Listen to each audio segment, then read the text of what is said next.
Hello and welcome to the Swim Brief. I am Chris DeSantis. I am joined this week by Eric, the Magic Man Wyken. I know I need a bit better nickname for you. We need a much meaner middle name, something clever. The Wisconsin Wizard, Eric Wyken. No, it's not. It's not. That would be our erstwhile third wheel. Joel Rawlings could not join us today. He was in the process of booking a flight to Rovaniemi, Finland, so that he could meet the Santa Sport people and possibly pretend he was visiting the North Pole while learning more about the rules of the game. That's a podcast we've got coming for you soon. So I'm sure if you're a listener to this podcast, you've definitely read the SwimSwam article that everybody else seems to have met with stunned silence. That's called Rules of the Game. And they had a Rules of the Game Part 2 written by a Finnish guy who I will never, ever try to pronounce the name of because it's Finnish. And that's just a thing. I think it's a perfectly reasonable position to take in life to just not attempt to pronounce Finnish stuff. Really good stuff. We've all become enchanted by these articles. We were going to talk about it today if Joel could be here, but we absolutely would never talk about it without him here. Yeah, he's beyond excited. He apparently already has pages and pages of notes on what is a relatively short I think his notes are now longer than the articles. Yeah, he said an 8-paragraph article had 4 pages of notes. It's going to be a gripping podcast when we go for 4 hours and we have Joel going, and another thing. Yeah, we would have ruined his day had we covered that article without him. So we're just nice enough people to include Joel on that conversation next time. So we're going to talk about the CSCAA proposal, or is it a proposal, Eric? Or is it a proposal? Okay. Scandal to change the way NCAA qualifiers are decided and balance things, I guess, a little bit more in favor of some of the mid-major programs across the United States. We're going to give I got a lot of good feedback on our job posting analysis. So this week we get to take a crack at why no one, and I'll say that with a big asterisk on it, why no one decided to apply for University of Illinois, Chicago. We're going to try to solve that mystery for the listeners here, since that job has been reposted today. But first, let's get to this CSCAA thing. What do we figure out what to call it? Since Greg Hart told us is not a proposal, it's a survey where coaches pressure test ideas and solicit feedback. So this is an idea that came out of the survey. I don't even just Isn't that a proposal? Yeah, did somebody? Yeah, that sounds like it. By definition. But if I go to you, Eric, I go, should we? Yeah, it's a good idea. Let's go to Texas Roadhouse tonight.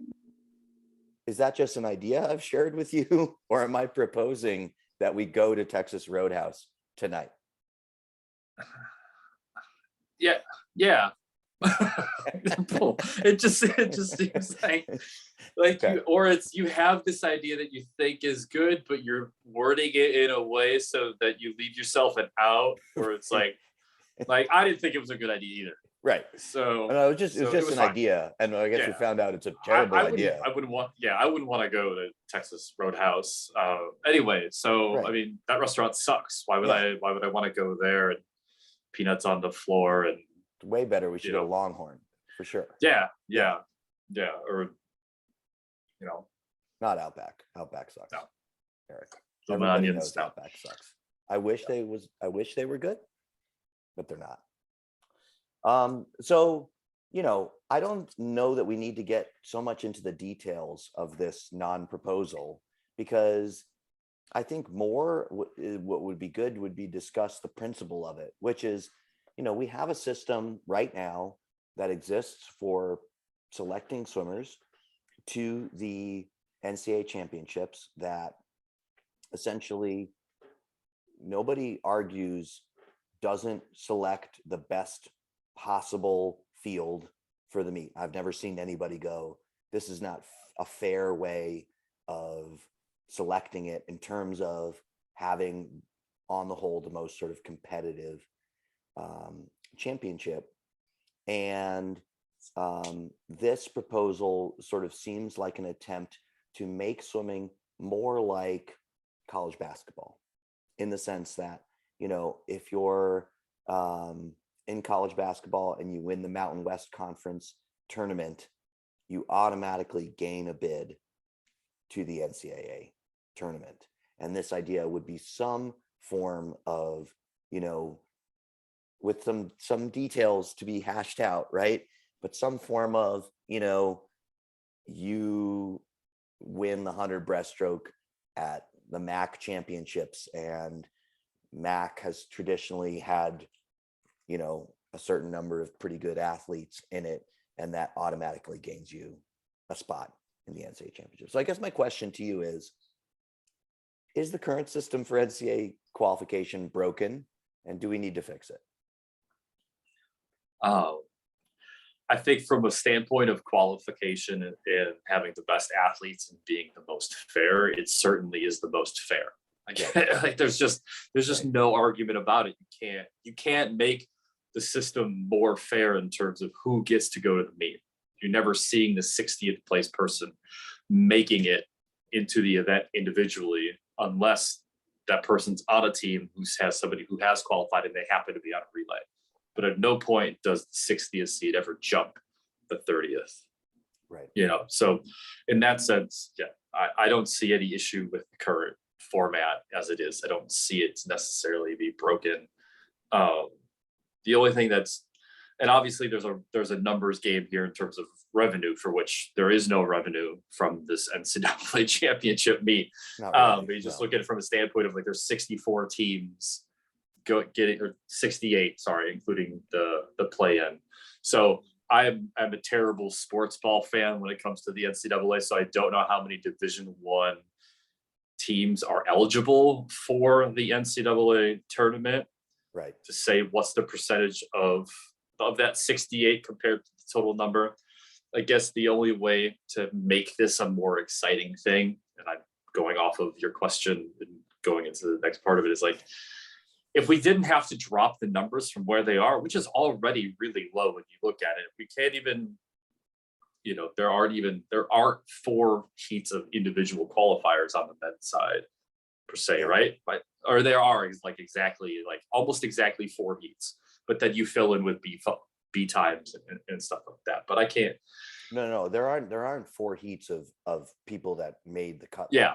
Is it 30, 31 or whatever it is? So it's not even that many to begin with. So I don't know. I would love to see the meet be bigger, I guess. If you want to try to bring in these at-large bids, is that basically what we're calling it? These conference champions, I wouldn't want it to be at the detriment of that hard line, I guess. And you referenced basketball. Wrestling is another example in this fact, and how they're getting people to the NCAAs on paper when it comes to trying to keep your program. This idea of at-large bids and having conference champions, in theory, helps teams survive being cut, but the reality is I don't think for a second that it's going to do any of that. It's just there's a big expense, and people don't understand swimming. There's far more, I would think, just based on purely anecdotal thought and evidence of land-based sports versus aquatic-based sports, and those who end up in administrative positions. Those freaking landies. There are far more white men who wrestled in high school and played football, or wrestled in high school and wrestled in college than there are in terms of swimming and getting into admin. So there's a much better understanding and support for something like that versus. Yeah, wrestling has been cut at a brutal rate. I mean, I think Yeah. probably closest to men's swimming in terms of just the like bloodletting. Yeah, that's been going between on for that decades. and men's gymnastics, and there isn't even enough. I don't even think there's enough men's volleyball programs to even have a top 25 ranking. If I remember correctly, they can't even be more than 30. So look, I mean, I kind of agree with you. I'm going to attempt to play devil's advocate here in a second. I mean, I think if you're going to get a reform like this across, it has to be like the reform that they did, you know, now almost 10 years ago, where it used to be that you had to be invited to swim at the meet at all, right? It used to be for people who don't know, I think 2012 was the last year where relay qualification was actually a part of the total number. So there's a total number of swimmers. It's called the cap that can get invited to the meet, and relays were also a part of that. So they'd be selected on the line, and that meant that swimmers who didn't necessarily themselves individually qualify would get an invite to the meet because they were on a good team with a good relay. And they would get to swim their B cuts. Yeah, like you. I was one of those. You were one of those people. But the system was reformed in a way. And I think, you know, there was plenty of people that thought it was going to be bad at the time. I don't meet any people who think it was a bad reform. So the change was made so that only individuals were selected, and then relays, instead of swimmers being invited, relay only swimmers, instead of them being invited and counting towards that cap, schools had to pay out of pocket for them. But it allowed them to make that cut line much higher, and it's made the meets more competitive, especially in relays, where there would always be, you know, one team that had qualified their medley relay for the meet. And then of course they got to swim every relay that they had, that now that they were in the meet. So they'd be putting, you know, their breaststroker going 145 in the 200 free on the 800 freestyle relay, and, you know, going so much slower than teams that weren't there, and yet scoring points in the 800. That really doesn't happen anymore at the NCAA championship. So to my mind, that reform has been undeniably positive. Here's how I'll devil's advocate this.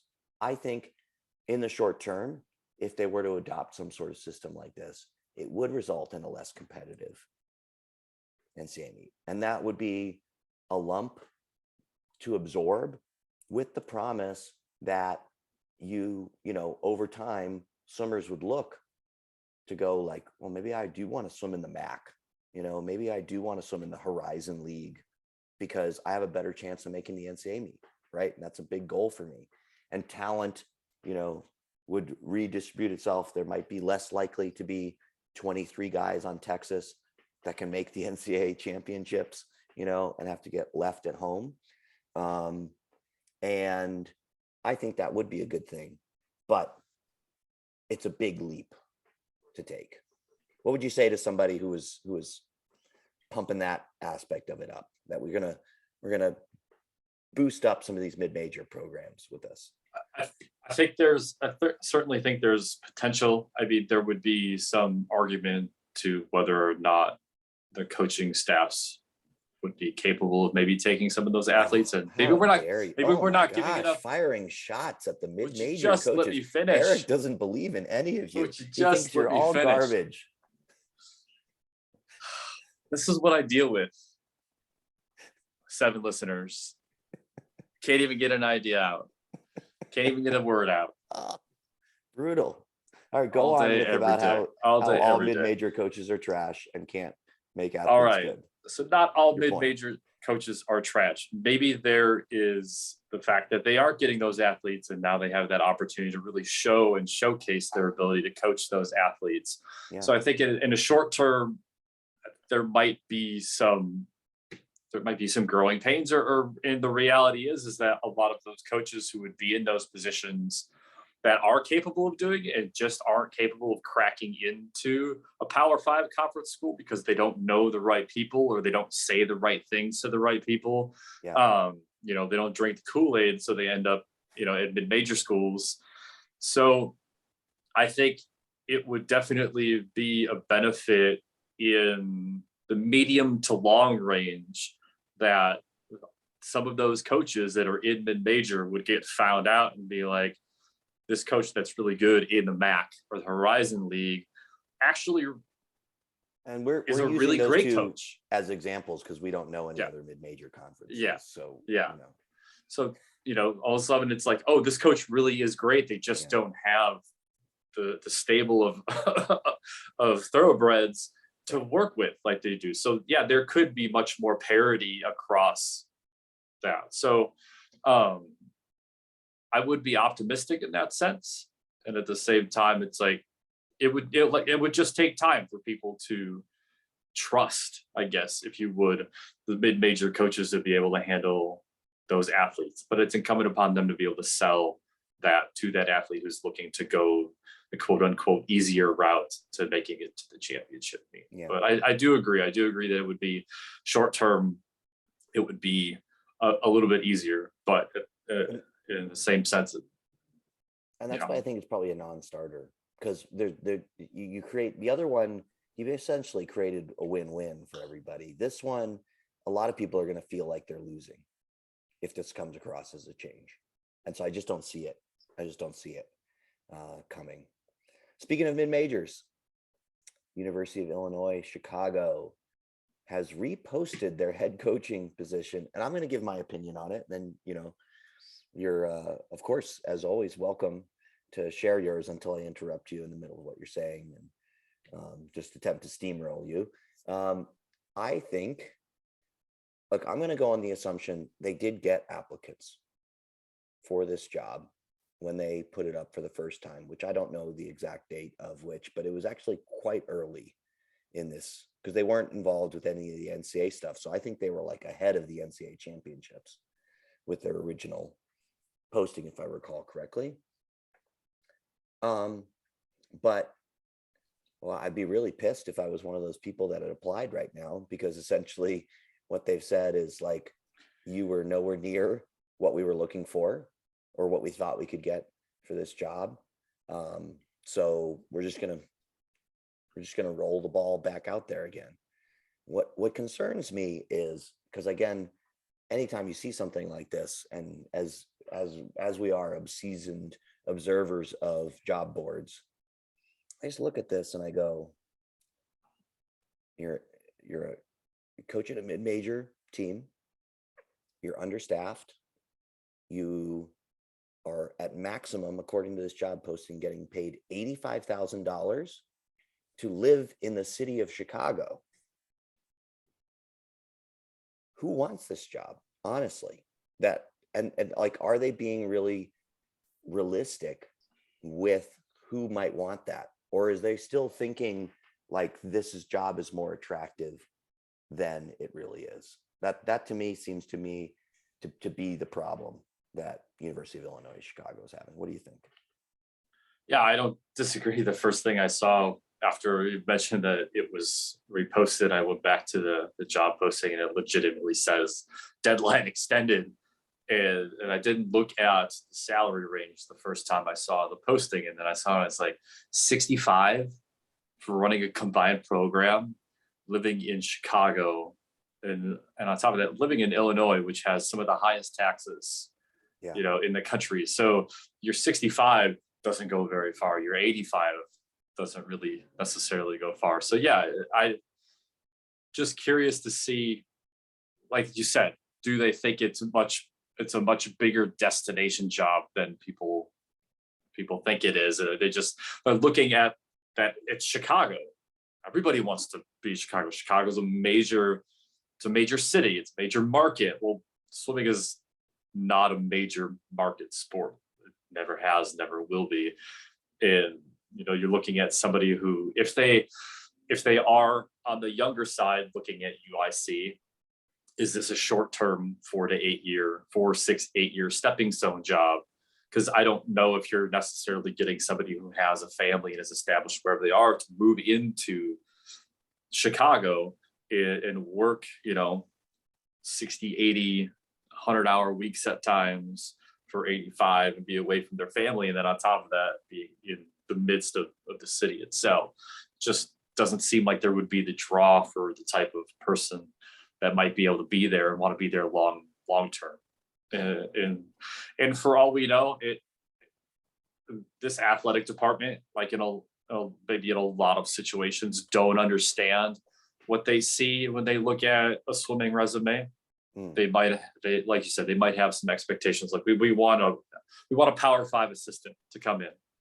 Well, a Power 5 assistant job, somebody's holding that position, not really thinking about maybe moving to mid-major head coach position when they can just wait for the current cycle of all the other D1 jobs that are available start to fill and backfill and stuff like that. So even with, Lee Maurer getting that head job at USC, that creates movement. And it's like, if I'm an assistant at a D1 school and I have the opportunity to move to University of Chicago and take the head job for a combined program at USC, or I can be an assistant at USC,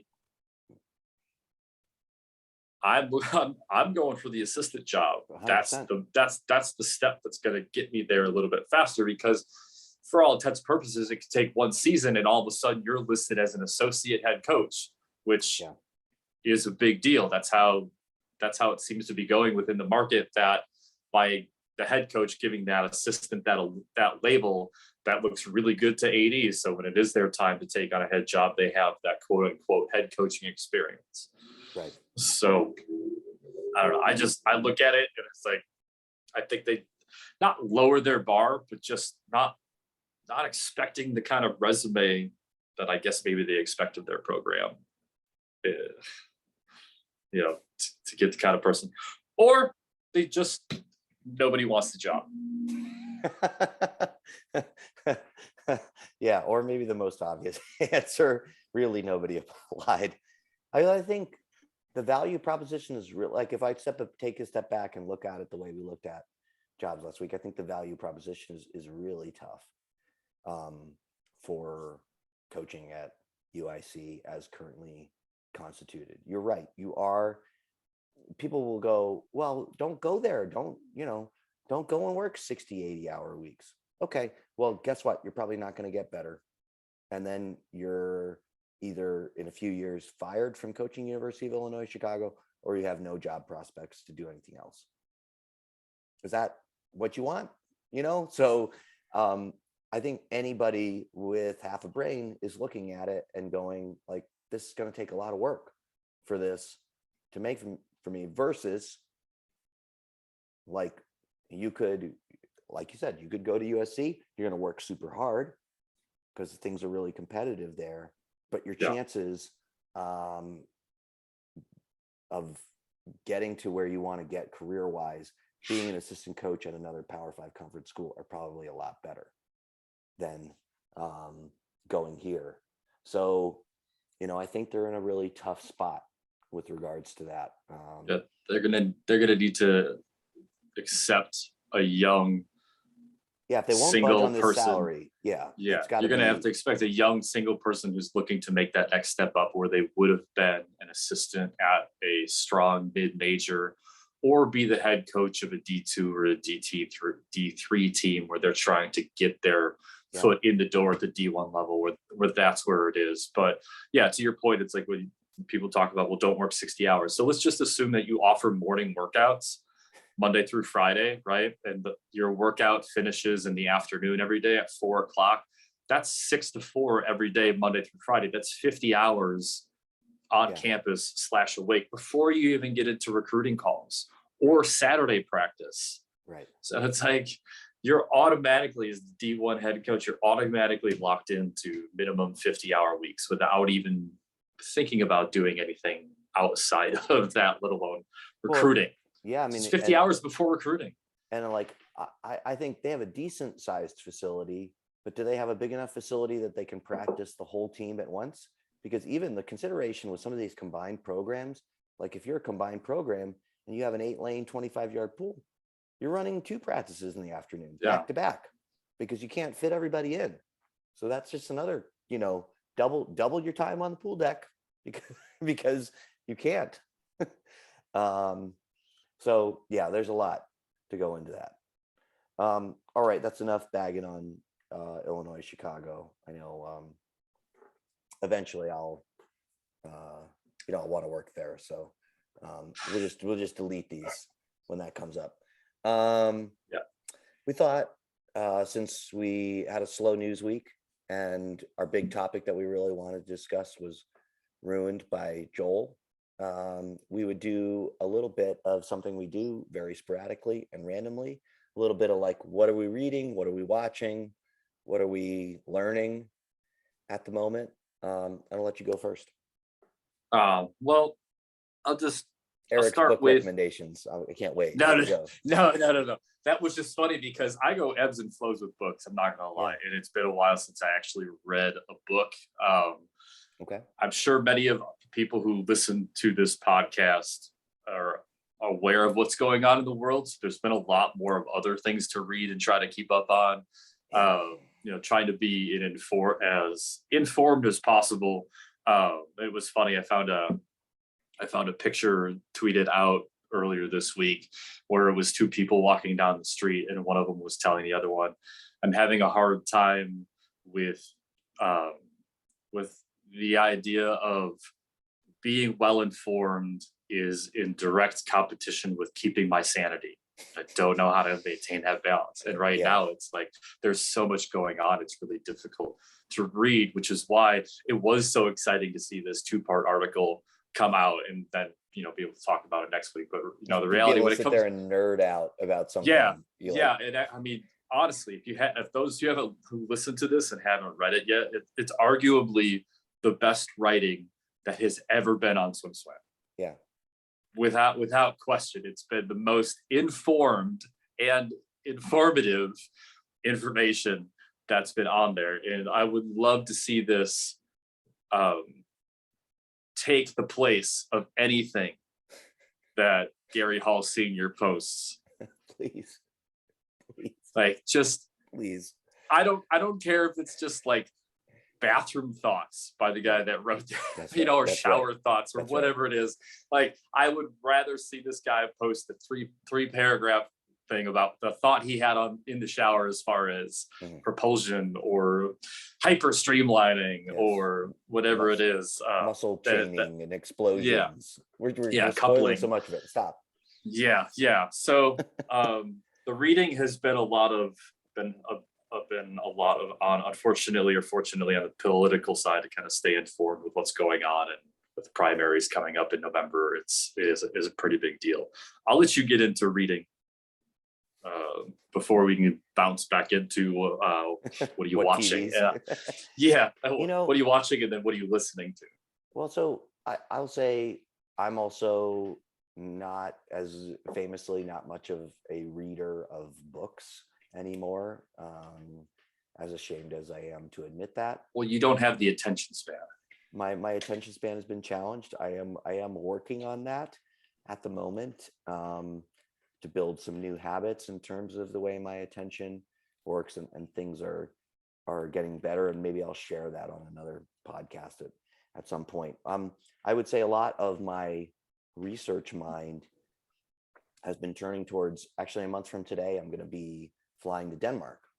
And I've gotten invited over there by a couple of club teams that I've worked with in the past. Actually, one of them I've worked with, the other one I've not worked with, but the guy sat in on some stuff, and so now he's interested. And of course, a lot of that's going to be positive psychology based work with the coaches and swimmers.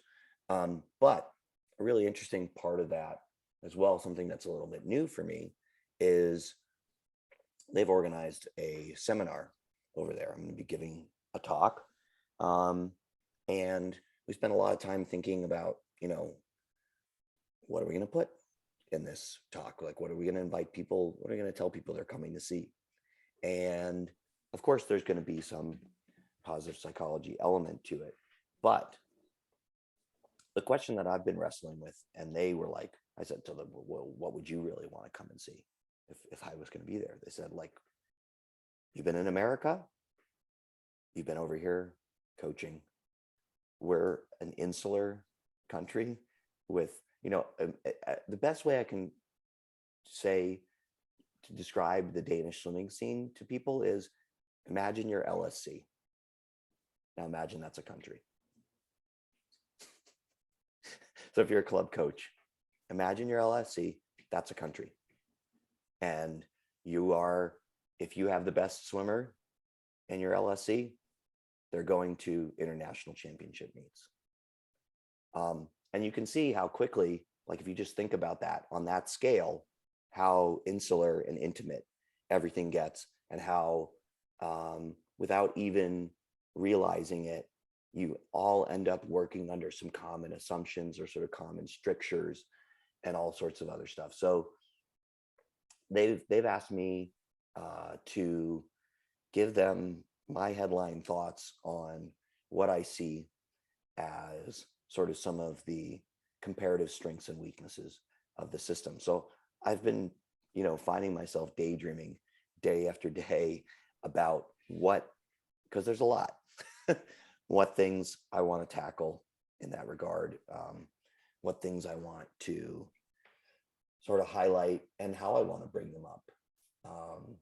Because, I think they've had a long history there, and I've seen a lot of changes where they've hired some new national team coach, and he's come in and he's looked at everybody and gone, oh, you guys are all a bunch of idiots. You're doing this.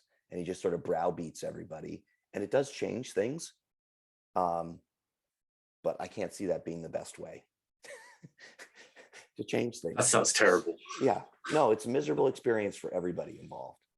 And so I'm trying to think, can I find enough of my inner Danish person when I'm doing this so that I can present this to say, I'm just like you, but I also have this experience. And here's what it makes me think about what's going on. And it's had me a lot thinking about my childhood and coming back and forth from Denmark. And I'm just really excited to do it. I can't wait to get over there. I can't wait to do some of this work. And especially coming out of the pandemic, it's really exciting for me to think about. I think we have somewhere between 40 and 50 people signed up to do this. And I'm just thinking, I can't wait to meet all these new people that are going to come to this thing and just like be at a big event and meet some new faces. So that's my cheat answer for what I'm reading. It's a good non-answer. My own life. I'm reading the book of my own life and trying to. It's a fantastic non-answer. Yeah. So the next thing I had was what are you watching? And the reading part was definitely expected to be more swimming oriented, or at least work oriented in a way. And obviously I didn't have an answer because I haven't really been doing a lot of reading with that. I do live the corporate life. So there are certainly things that I have read in the last few years that I probably need to read again so I can make some kind of influence on the way things are happening. Yeah. But as far as like watching stuff, and I would think a number of people that are tuning into this podcast have seen a good number of all things UVA. There's been another link to UVA in their content that is on SwimSwam, and there's always people who are on top of SwimSwam for, why are you always posting this? Why are you always doing that? Well, it's like UVA is just putting this stuff out there. Like you find their YouTube channel, they just have races. They just did a time trial at practice long course. So why wouldn't you post that? Why wouldn't that be a part of it? So as far as like my swimming consumption goes and what's happening online, that's pretty much the long and short of it, is just, finding the race videos and then consuming them. As far as anything else, because if you're listening to this and you don't have other stuff that you're into, what are you doing with yourself? Come on, man. But you got to get more there. Don't alienate all 7 of our listeners. Fine, we'll end up with 2 really awesome people. But one of the channels that I subscribe to is called Whiskey Vault, They just do whiskey reviews. During the pandemic, I got into two things, and one of them is sourdough. Like many people, started making my own things because I thought we all thought maybe the possibility of an apocalypse and zombies and whatnot was going to happen. And the other part was getting into whiskey. So they run a review channel. It helped me kind of figure out that world a bit. And they have a secondary channel called the Whiskey Tribe, where they do a lot of weird, fun stuff and fun videos. So one of them is attached to the Vault is a nonprofit organization, and the Tribe is just them doing weird stuff. Aside from that, like I consume all things video that's food and food related. So there's some really great stuff that's out there as far as restaurants and the process of it. And then, with the whiskey thing also came like cocktail channels. Yeah. And there's a guy who's from the great state of Wisconsin that happens to live in Illinois. Yeah. And he's got a great channel. His name is Anders Ericsson. I highly recommend it if you are into craft cocktails. Gotta be a Swede. Is it SLM? Yeah. So he's a Swede. But he's not. Yeah, but he's not a tall Swede. He's not blonde. So I don't know whose stepchild he was or whatever. Right. But no, yeah, it's the diversion from all things swimming media and all things world media, because it just gets to be so much, and sometimes you just need to be able to get away from it. And nothing better than learning about whiskey and food. So you know what I think about the UVA stuff is, and this will go into what I'm watching, is to me UVA, they're just doing so amazing, and of course they want to put all that stuff out there. Like if I had ripped abs, my Instagram would be every day me taking pictures of my abs. And my friends would be like, why is Chris such a douchebag? And I'd be like, because I look freaking awesome. Have you seen my abs? Yeah, have you seen my abs?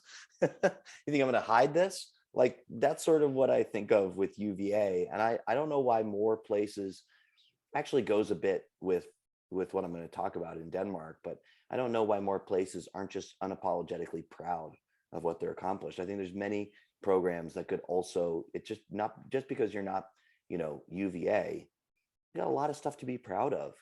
And it's okay to show people what you're proud of.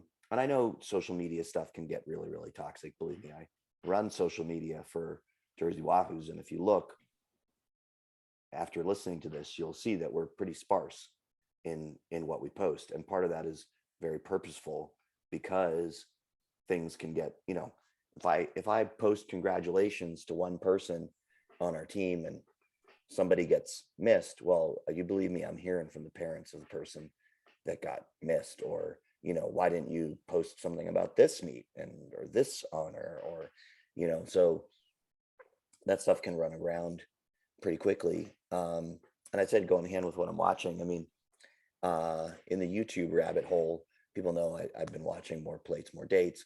I definitely have gone fully down the YouTube bodybuilding rabbit hole. I'm fascinated.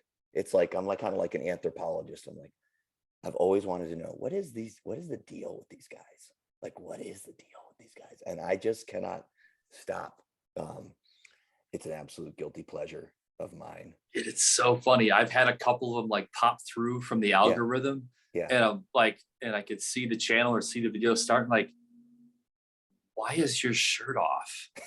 Like, why do you need to talk to me and tell me how to do something and you're half naked? Like, I can make an assumption that you're pretty in shape. You're in good shape. And if you put anything in your bio that has anything to do with being a certified strength and conditioning specialist or a physiologist or having IFBB pro, having something in there, I'm going to give you the benefit of the doubt. Like, I don't what?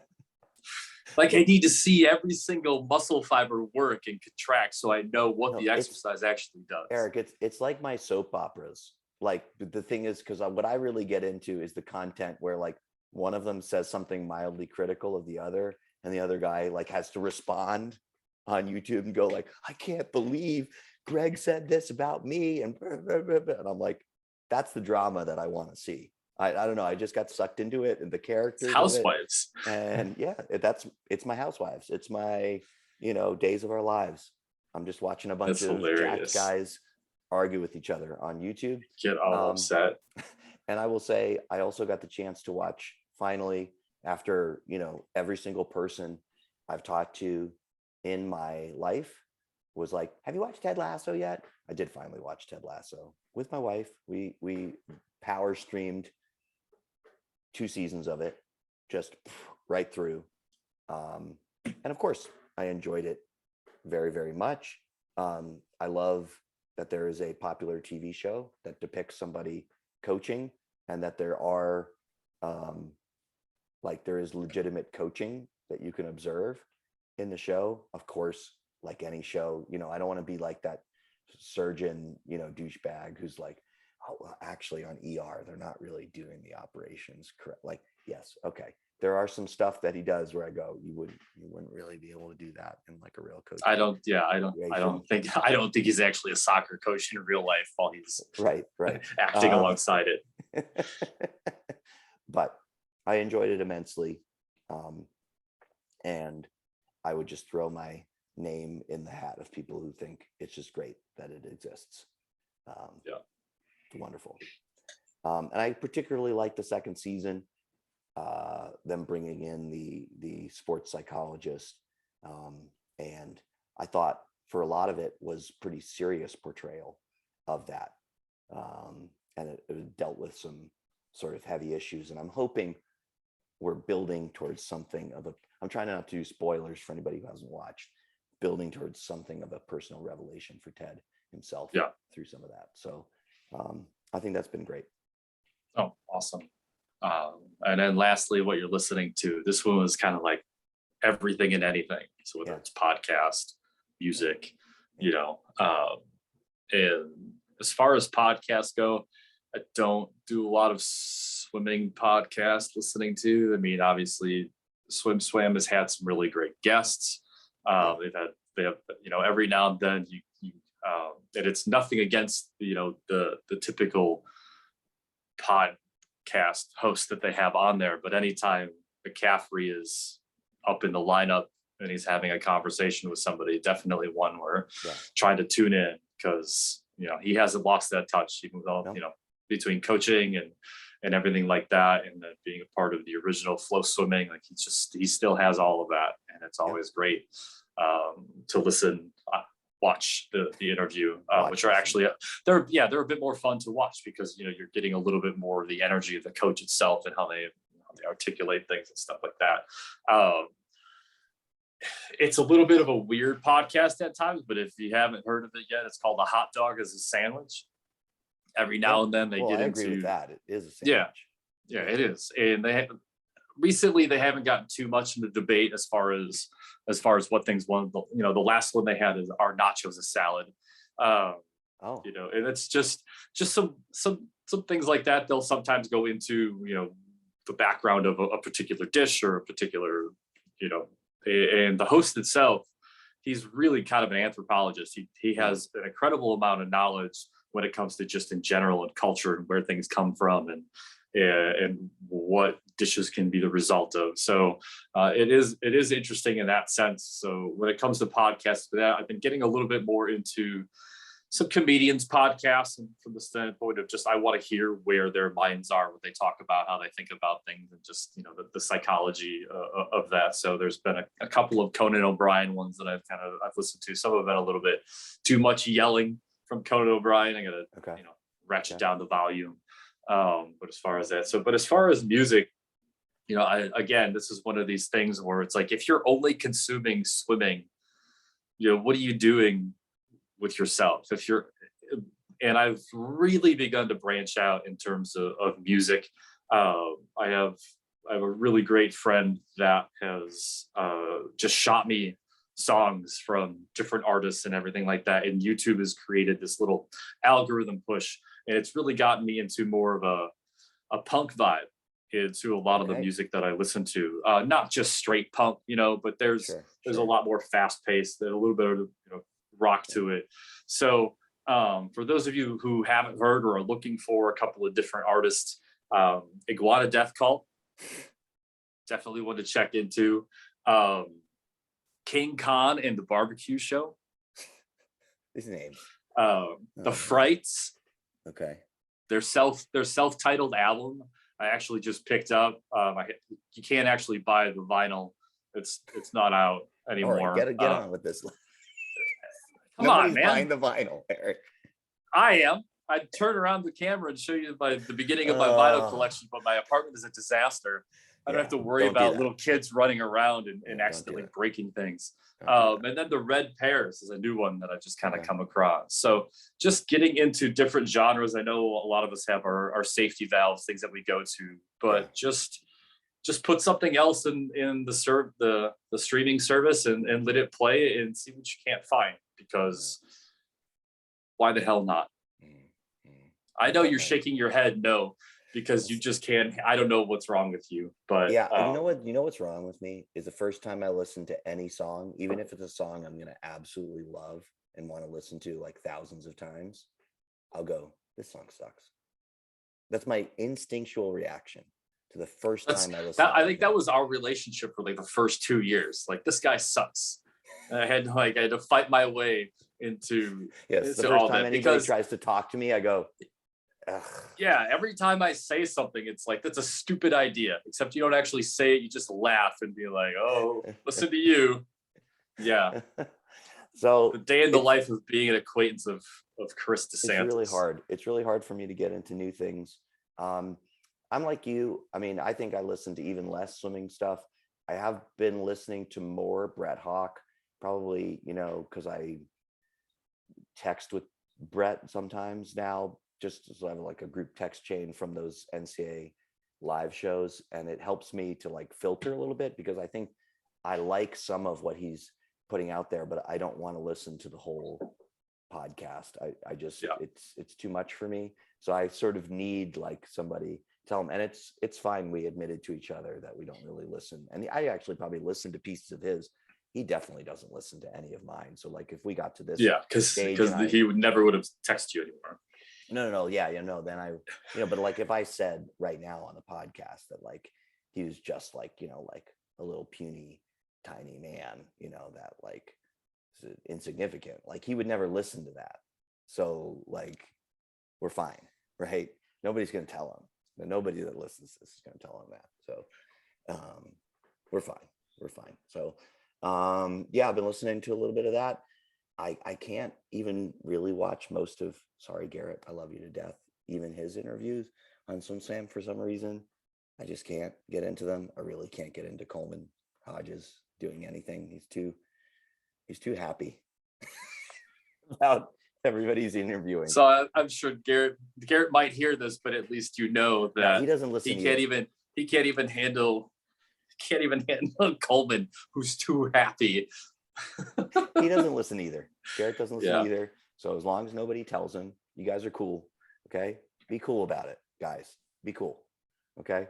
We're going to end the podcast there, and we'll be back next week to give you the 4-hour breakdown from the North Pole on swimming. Okay. So look forward to that. If you're the type of person to look forward to that. Thank you.